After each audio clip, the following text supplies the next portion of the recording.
오늘 본문에 보면 예수님께서 바리새인들과 갈등을 피하기 위하여서 바다로 물러가셨다 하고서 말씀하고 있습니다. 예수님께서는 갈등 속에서도 항상 하나님의 계획에 따라 사역하셨다 하는 것을 우리가 먼저 기억해야 합니다. 이것은 잃어버리지 않아야 합니다. 어떠한 상황 가운데서도 예수님은 당신의 생각을 가지고 하나님의 뜻이 아닌 것을 바꿨다. 하나님의 뜻을 바꾸지 않았다는 거예요.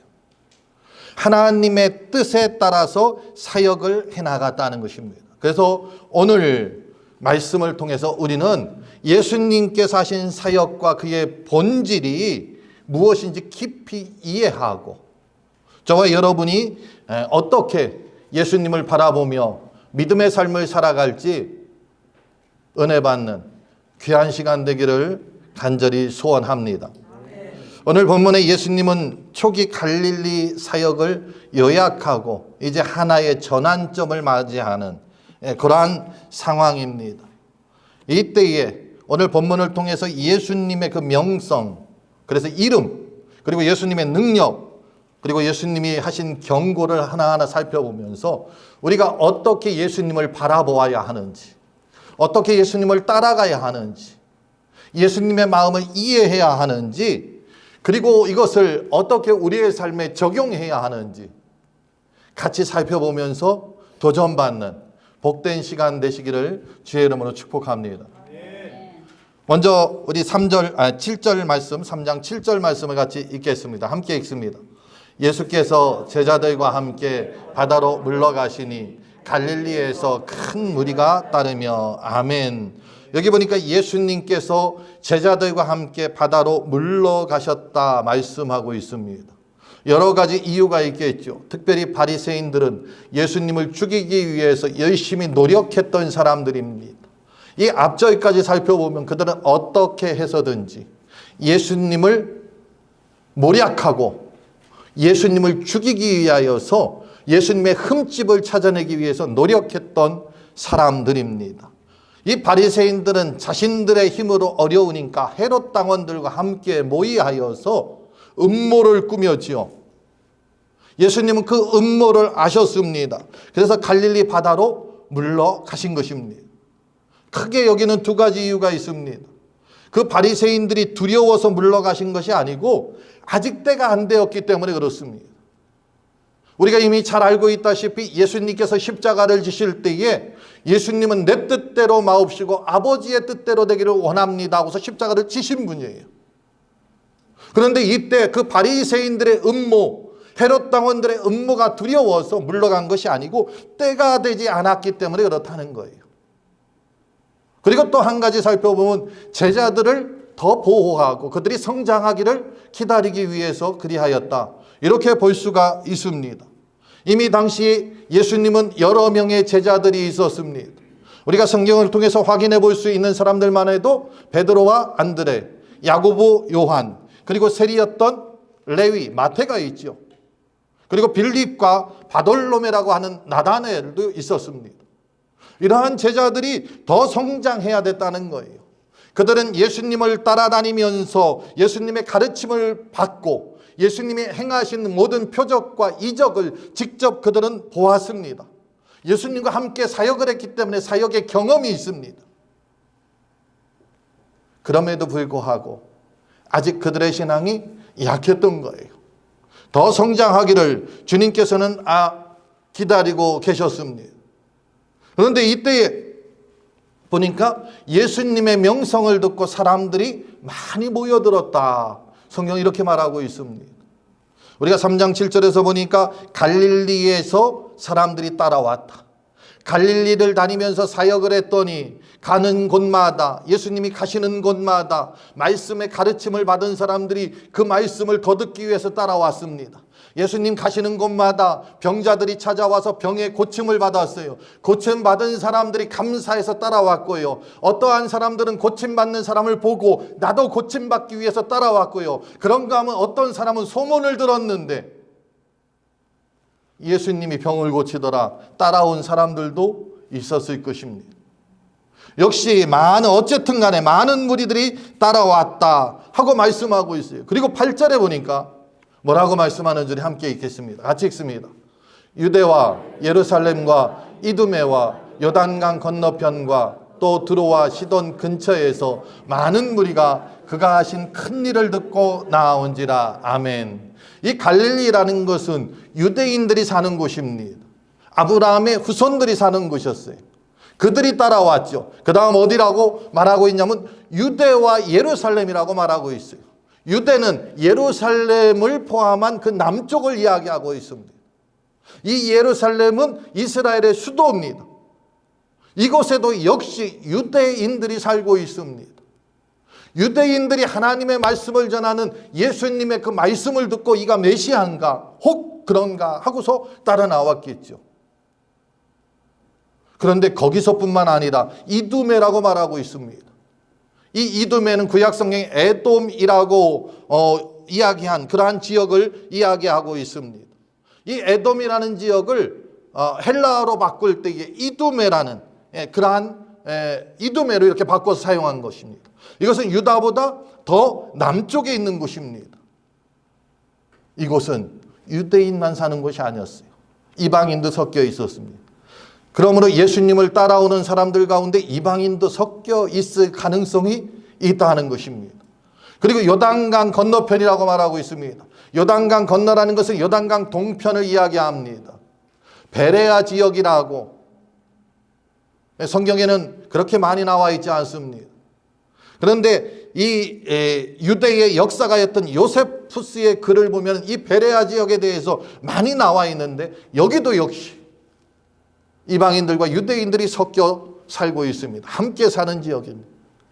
예수님을 따라다니는 사람들은 유대인뿐만 아니라 이방인도 섞여 있을 가능성이 참 높죠. 더 분명한 것이 있습니다. 두로와 시돈 근처에서 왔다고 했습니다. 두로와 시돈이라는 것은 갈릴리 북쪽입니다. 오늘날 페니키아, 오늘날로 레바논 지역에 있습니다. 이 두로와 시돈은 사도행전에 보면은 성령의 역사에 따라서 부흥의 불씨가 번져나갈 때에 이곳도 하나님의 복음이 전해진 그 곳 중 한 곳입니다. 그래서 이곳을 베니게라고 부릅니다. 그런데 이곳은 유대인들이 사는 지역이 아닙니다. 이방인들만 사는 지역이었습니다. 다시 말해서 예수님을 따라오는 사람들은 유대인뿐만 아니라 이방인도 있었다는 거예요. 그리고 지금 제가 열거한 이 도시들을 보면 지역을 보면 7지역입니다. 성경에서 7이라는 것은 완전수를 이야기합니다. 북쪽 갈릴리, 남쪽 유대, 중간에 사마리아라는 지역이 나와 있지 않습니다. 그러나 이 완전 숫자는 그것도 포함하는 것입니다. 요단 동편, 베레아 북쪽에 데가볼리도 나와 있지 않습니다. 여기도 유대인들 사는 지역이었어요. 다 포함하는 것입니다. 다시 말해서 이스라엘 전역과 이방 지역에서 수많은 사람이 예수님 앞에 나와왔다는 것입니다. 오늘날도 그렇습니다.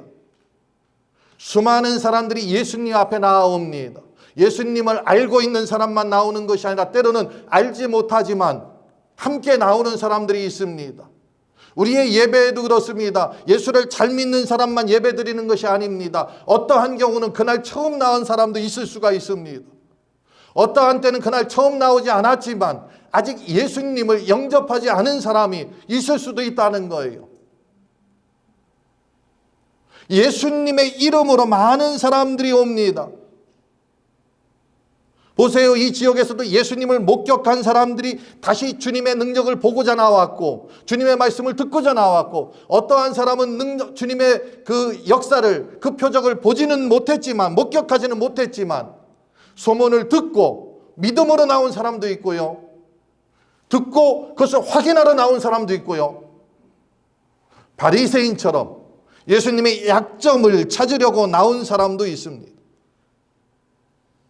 그런데 중요한 것은 이 예수님의 명성, 예수님의 이름은 단순한 소문이 아니라 만난 사람들마다 예수님을 접촉한 사람들마다 삶이 변화됐다는 것입니다.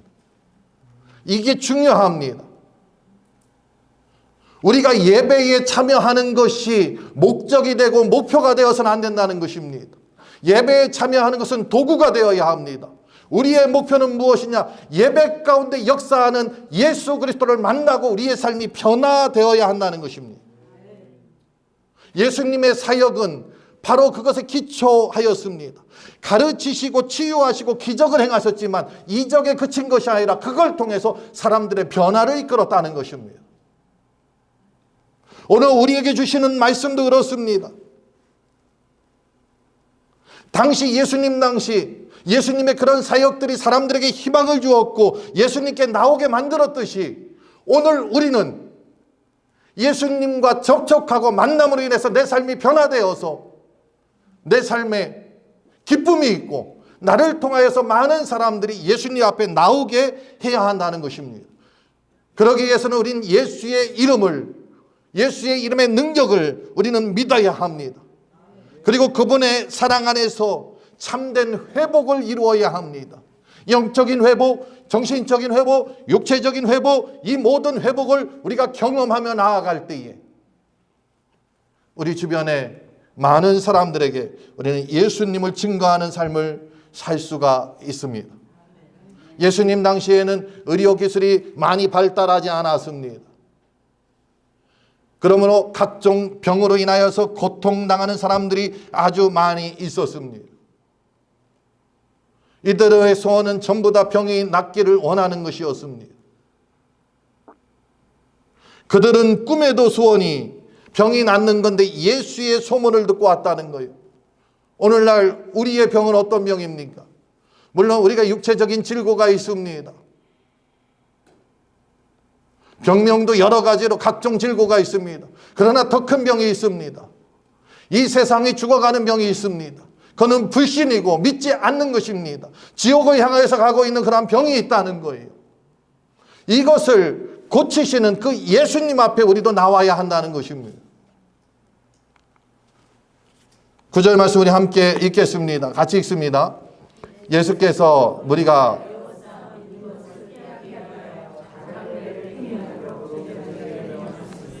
아멘.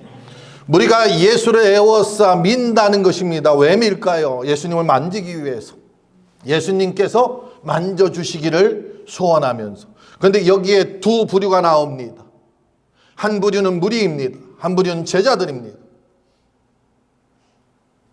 분명하게 두 부류가 나옵니다. 예수께서 무리가 애워싸 미는 것을 피하기 위하여 무리가 있죠. 그리고 제자들에게 명하셨으니 이 무리는 어떠한 사람이냐? 그 무리들이 이기적인 사람입니다. 제자는 어떤 사람이냐? 헌신적인 사람입니다. 보세요. 지금 한 자리에 있는데 그들이 함께 있습니다. 그런데 목적이 다르다는 거예요. 무리가 행하는 것을 보세요. 밀고 당기고 하고 있습니다. 자신의 목적을 이루기 위해서 그렇습니다. 제자들도 그곳에 있는데 제자들은 밀고 당기는 것이 아니라 주님 앞에, 주님의 입술에, 주님의 눈빛에 그들은 집중하고 있는 거예요. 왜냐하면 주님의 명령에 순종하기 위해서 헌신하는 사람들입니다. 우리가 교회에 나와서 우리는 어떤 사람이 되어야 할까요? 물어보는 사람이 어리석은 사람이죠. 우린 답을 너무나 잘 알고 있습니다. 근데 우리 입술의 답이 아니고 어떤 정답이 아니고 우리 행위에 답이 있어야 한다는 것입니다. 우리의 삶에 이런 답이 있어야 합니다. 우리가 예수님을 애워싸 미는 것을 우리가 보고 있습니다. 그렇기 때문에 그들의 목적은 다른 데 있기 때문에 예수님의 말씀을 듣지 않습니다. 자신들이 원하는 것을 행하고자 하는 사람들이 무리입니다. 그러나 제자들은 예수님의 명령에, 예수님의 입술에 그들은 그들의 시선을 고정하고 있기 때문에 주님이 말씀하셨을 때에 작은 배를 대기하였습니다. 그들은 말씀의 귀를 기울이는 사람이었습니다. 그들의 결과는 어떻게 됐을까요? 완전히 달라졌습니다. 무리는 예수님을 이용하여서 자신의 이득들을 취하였지만 병이 나은 사람도 있죠. 은혜 받은 사람도 있죠. 그 말씀을 통하여서 삶이 변화된 사람도 있을지 모르겠습니다. 그러나 무리에서 머물렀다고 하면은 그들은 무엇을 했냐? 예수를 십자가에 못 박으라고 고함치고 예수를 십자가에 못 박는데 가장 앞장섰던 사람들이 무리들입니다. 제자들은 어떤 사람입니까? 큰 소리 나지 않았습니다. 자신들을 내세우지 않았습니다. 그러나 그들은 나중에 죽기까지 순종하고 헌신했던 사람들입니다. 결과도 완전히 달라졌습니다. 이 무리들은 하나님의 심판을 받아, 심판주로 오신 예수 그리스도의 심판을 받아 멸망당했습니다. 이건 분명합니다. 그러나 제자들은 그렇지 않았다는 거예요. 그들의 결과는 하늘나라의 영광 보좌에 앉게 되었다는 것입니다. 우리가 예수의 이름, 예수의 명성을 듣고 우리가 모였습니다. 그런데 지금 나는 어떤 모습을 가지고 있습니까? 무리의 모습입니까? 제자의 모습입니까? 나 자신을 정말 자세히 뜯어보아야 합니다. 객관적으로 살펴보아야 합니다. 나의 형편과 처지, 나의 위치, 나의 조건, 하나님의 고려 대상이 아닙니다. 그건 나의 고려 대상입니다. 예수님의 고려 대상이 아닙니다. 그것은 나의 고려 대상입니다. 그러므로 우리가 교회에 왔더라도, 우리가 예수님 앞에 왔더라도 우리가 무리에 속해 있다고 하면은 안 됩니다.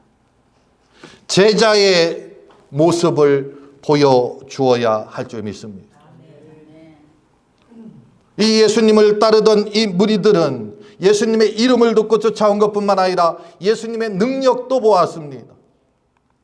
예수님의 능력, 우리 같이 한번 읽겠습니다. 함께 읽습니다. 이는 많은 사람을 고치셨으므로 병으로 고생하는 자들이 예수를 만지고자 하여 몰려왔음이더라. 아멘. 여기 보면 이는 각처에서 몰려든 사람을 이야기합니다. 유대인도 왔고 이방인도 왔다고 했습니다. 우리 교회에 정말 하나님 앞에 예배하고자 온 그러한 분들, 또 때로는 어떠한 때는 습관적으로 온 분들, 제가 어제 말씀을 전하면서 그런 말씀을 전했어요. 어떠한 때는 제가 예배자보다 목사이기 때문에 정말 안타까운 심정으로 우리 교인들을 바라볼 때가 있습니다. 특별히 예배에 나오지 않은 분들을 보면 너무나 안타깝고 마음이 아픕니다. 그런데 어제 오늘 말씀을 준비하면서 보니까 그게 사랑의 마음인데 하나님의 사랑의 마음인지 나의 사랑의 마음인지 헷갈리더라는 거예요. 이 시간 제가 말씀을 전한다 할지라도 저도 한 사람의 예배자인데 하나님 앞에 집중하지 못하고 사람에게 집중할 때에 이것은 예수님 앞에 왔다고는 하지만 제자의 모습이 아닐 수 있다는 것을 저는 깨닫게 되었습니다.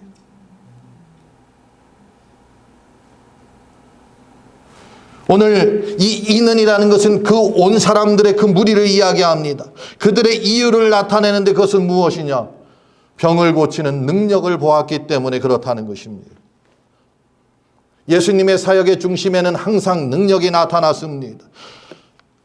하나님의 능력이 나타남으로 예수님이 하나님이라는 것을 만천하에 드러내셨다는 것입니다. 그 능력은 무엇으로 나타났느냐? 병 고치는 것으로 나타났고요. 또 귀신을 내쫓는 것으로 나타났습니다.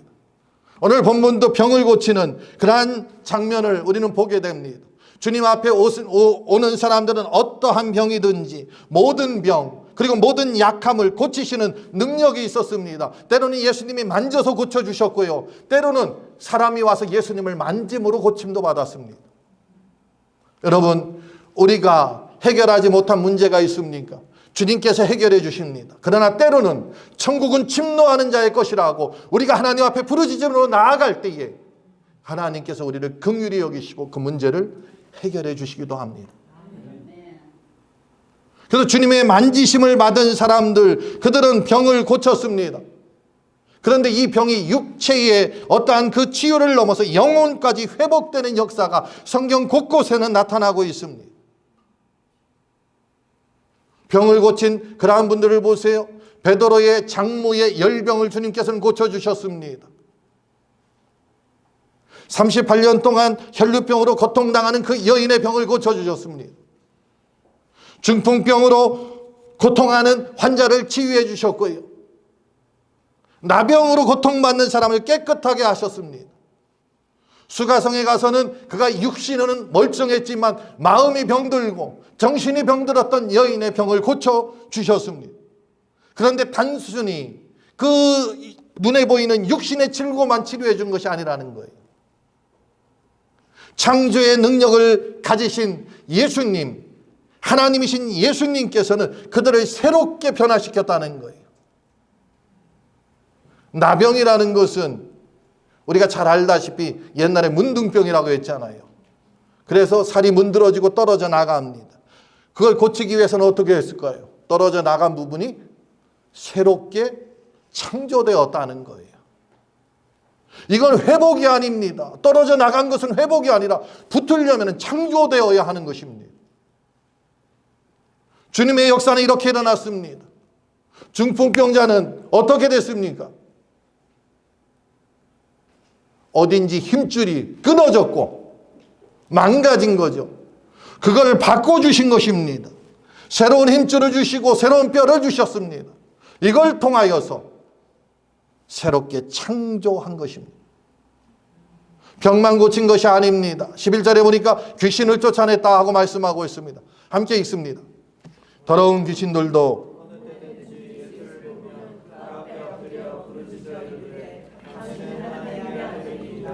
아멘. 귀신을 쫓아내신 장면이 앞에서도 나오죠. 가버나움 회당에서도 더러운 귀신을 쫓아냅니다. 갈릴리 온 전역을 다니면서 병자를 고치시고 귀신을 쫓아냈다고 말씀하고 있습니다. 오늘 본문에서도 더러운 귀신이라고 말씀하고 있어요. 또 어떤 데 보면 악한 귀신이라고 말하고 있어요. 이 귀신이 악한 귀신이 따로 있고 더러운 귀신이 따로 있고 그런 것이 아니라 이 귀신이라는 것은 본질적으로 더럽고 악한 존재들입니다. 그들도 하나님의 피조물이었지만 하나님을 반역한 자들이죠.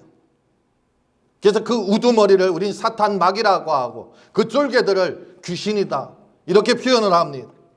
그런데 이 귀신들이 예수님 앞에 오면 항상 엎드렸습니다. 왜 엎드릴까요? 예수님이 누군지 알았기 때문에. 그 능력을 그들은 알기 때문에 예수님 앞에 엎드리는 겁니다. 그런데 사람 앞에 엎드렸다는 말이 성경 어디를 보아도 없습니다. 귀신들이 사람 앞에 엎드렸다는 것을 여러분이 성경에서 찾아온다고 하면은 제가 오늘 이 설교를 여러분 앞에 다시 한번 하면서 사과를 드리겠습니다. 귀신은 사람 속에 들어가는 것입니다. 그리고 사람한테 엎드리지 않고 사람을 다스립니다. 오히려 사람을 엎드리게 합니다. 그러나 그러한 귀신도 예수님 앞에는 엎드렸다는 거예요. 왜 그럴까요? 예수님이 창조주 하나님이신 것을 알고 있었기 때문에 그렇습니다. 이 귀신은 사람을 무서워하지 않습니다. 저와 여러분을 무서워하지 않아요. 무서워할 이유가 전혀 없습니다. 그런데 내 안에 창조주 하나님 대신 심판주 하나님 대신 성령이 내 안에 있다고 하면은 귀신은 나를 함부로 하지 못한다는 것입니다. 그러므로 우리가 성령 받아야 하고요. 성령 충만해야 합니다. 성령에 따라서 살아가야 합니다. 성령을 내 마음대로 조정하면은 우리는 귀신에게 사탄에게 우리는 넘어질 수밖에 없습니다. 오늘 본문에 이 더러운 귀신이 예수님 앞에 엎드려서 당신은 하나님의 아들입니다 하고서 고백하고 있는 것을 보게 됩니다.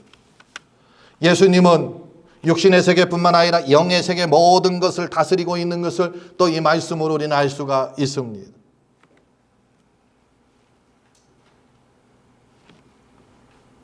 우리의 이 땅에 살아가는 모든 삶 가운데에 주님께서는 우리를 회복하고 치유하고 우리를 완전히 세우시는 하나님이심을 믿어야 할 줄 믿습니다. 뿐만 아니라 영적인 세계 가운데에서도 주님은 동일하게 역사하시는 하나님이심을 믿는 저와 여러분이 되어야 할 줄 믿습니다. 마지막으로 오늘 12절에 보면은 예수님께서 경고하신 말씀이 나옵니다. 우리 이 말씀을 같이 한번 읽습니다. 같이 읽겠습니다. 예수께서 자기를 나타내지 말라고 많이 경고하시니라. 아멘. 귀신들은 예수님을 만날 때마다 엎드렸고 하나님의 아들이라고 그가 나타냈습니다. 물론 맞습니다. 예수님은 하나님의 아들이십니다. 하나님이십니다. 따라서 귀신이 이야기한 것은 사실입니다. 그것을 부인하지는 않았습니다. 그런데 예수님은 그 귀신들에게 자기를 나타내지 말라고 경고하고 계십니다. 왜 귀신들에게 예수님 당신을 나타내지 말라고 경고하고 있을까요? 자신을 나타내는 것을 왜 허락하지 않았을까요? 크게 두 가지를 봅니다. 하나는 이 귀신들, 사탄은 본질상 거짓의 자녀입니다. 거짓말장입니다. 우리가 이 땅에 살아가면서 어떠한 사람을 만났는데 그 사람은 나처럼, 우리처럼 하루에 20번 거짓말하는 것이 아니라 하루에 20번 빼놓고 다 거짓말하는 사람이에요. 그렇다고 하면 그 사람이 진실을 이야기해도 우리는 그것을 믿지 않지요. 이 귀신은 본질상 거짓말장입니다. 그가 아무리 진실을 이야기한다 할지라도 사람들이 그 이야기를 들으면 혼돈할 수가 있습니다. 또 한 가지는 우리 예수님은 하나님의 때에 따라 자신을 나타내길 원했습니다. 우리가 예수님을 통해서 배워야 할 가장 중요한 것이 이겁니다. 하나님의 때인가, 하나님께서 우리에게 지금 주신 그러한 때인가, 주신 말씀인가, 그것 하나님의 뜻인가, 이걸 분별하는 거 아주 중요합니다. 보세요. 우리 예수님은 십자가를 향한 그 길을 가셨습니다.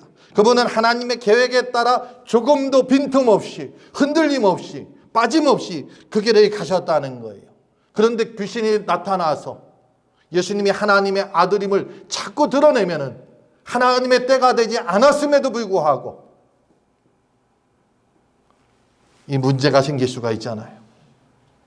그래서 우리 예수님께서는 그 귀신에게 예수님을 드러내는 것, 나타내는 것을 허락하지 않았습니다. 진실을 말해도 그렇다는 거예요. 한번 보세요. 우리 성경에 보면은 사도행전에 보니까 사도 바울이 2차 선교여행을 가다 빌립보에 갔습니다. 빌립보에서 복음을 전하는데 거기에 귀신 들린 한 여종이 있었습니다. 그가 사도 바울을 따라다니면서 당신은 지극히 높은 하나님의 종으로 구원의 길을 너에게 전한다 따라다니면서 계속 이야기하는 거예요.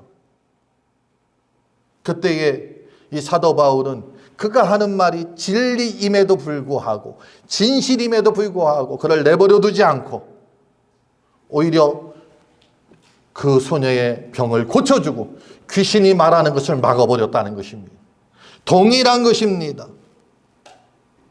틀린 말이 아니고 바른 말이라 할지라도 누가 하느냐에 따라서 완전히 달라집니다. 그리고 우리 하나님은 귀신의 증언은 필요 없다는 것입니다. 사역에 도움되지 않는다는 것입니다. 하나님의 일에 도움되지 않습니다. 그렇기 때문에 우리는 하나님의 일을 할 때에도 하나님의 방법이 무엇인지, 하나님의 때가 언제인지, 하나님의 뜻에 따라서 우리는 충성하고 헌신하고 사역에 임해야 한다는 것입니다.